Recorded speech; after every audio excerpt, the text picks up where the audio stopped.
This is Bean to Barstool, a podcast that looks at the intersections of craft chocolate, craft beer, and other artisan drinks. My name is David Nilsen.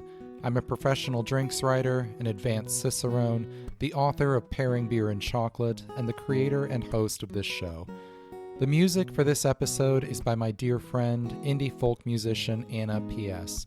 You can find out more about Anna's music in the show notes or on annapsmusic.com. You can find links and information about our guests in the show notes as well. I hope you enjoy this episode of Bean to Barstool.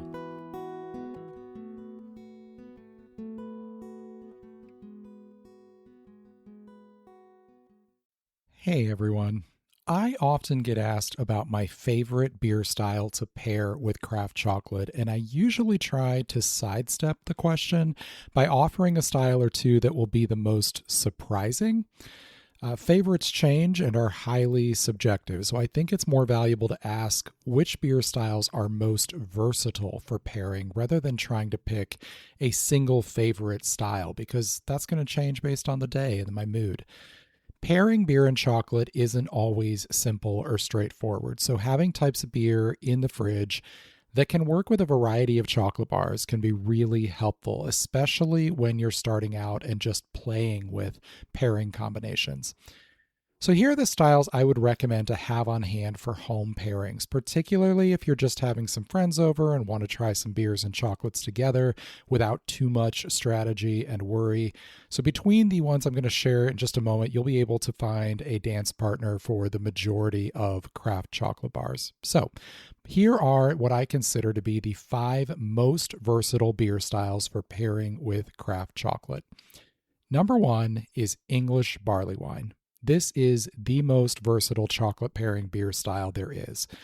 The malt and fermentation flavors and sometimes the age-related flavors, oxidation flavors that you might expect from port or sherry, cast such a wide net for finding harmonious flavors in chocolate. And the beer's body and moderate sweetness often smooth some of the rough edges. If there's some low to moderate English hop character, it can make a pairing really pop with the right bar as long as that hop bitterness isn't too high, which it usually isn't in this style.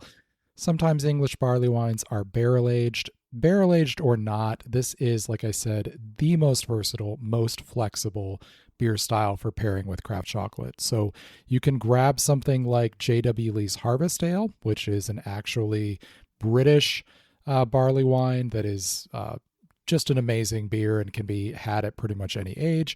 Or there are a number of American producers that make barley wines. Usually they barrel age them. So it's a little bit more rare to find an unbarrel aged barley wine here in the US. But grab one of these beers and you can enjoy just how flexibly they adapt to various chocolate profiles. Number 2, Flanders Sour Ales. So if a bar has a dried fruit inclusion, a Flanders Red or an Oud Bruin will probably work reasonably well with it and might be awesome with it. The acidity and the fermentation complexity, along with the subtle fruitiness and bready and dark sugar notes these beers have, allows them to pair flexibly with a wide range of chocolate styles. These beers will work well with most dark single origin bars below about 75%, but will just absolutely sing with bars that featured dried fruit inclusions. So try a beer like Duchesse de Bourgogne or Rodenbach Grand Cru and pair it with a dark chocolate bar featuring dried stone fruits or cherries or berries or figs or anything along those lines, and it'll be awesome. Number 3. Hazy IPA. This is a surprising one for a lot of people. The most popular family of beer styles in craft beer is hazy IPAs, and they offer a really bright break in a chocolate pairing lineup. They're great for white chocolates or spiced bars. Hazies are all about showcasing hop aromas and flavors, which can include tropical and citrus fruits, herbal and floral notes, and a range of more esoteric descriptors ranging from diesel to white wine.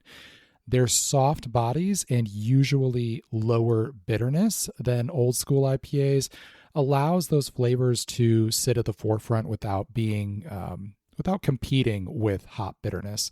You might not think of IPA and chocolate as obvious partners, but a beer like Trogu's Perpetual Haze or Sierra Nevada Hazy Little Thing, or whatever your local brewery is offering, because just about everybody brews a hazy IPA, with the right chocolate bar will change your mind on IPAs. And I really like using these with white chocolate bars with herbal or floral or spice inclusions, because a lot of people also don't think they like white chocolate. So being able to combine a beer style that most people don't think of as pairing with chocolate and a chocolate style that some people are just convinced they don't like, and then have that pairing be awesome is just so much fun. I always include a pairing like this in my professional pairings. So having a hazy IPA on hand can be a really surprising combination, especially when you're just having people mix and match beers and chocolates.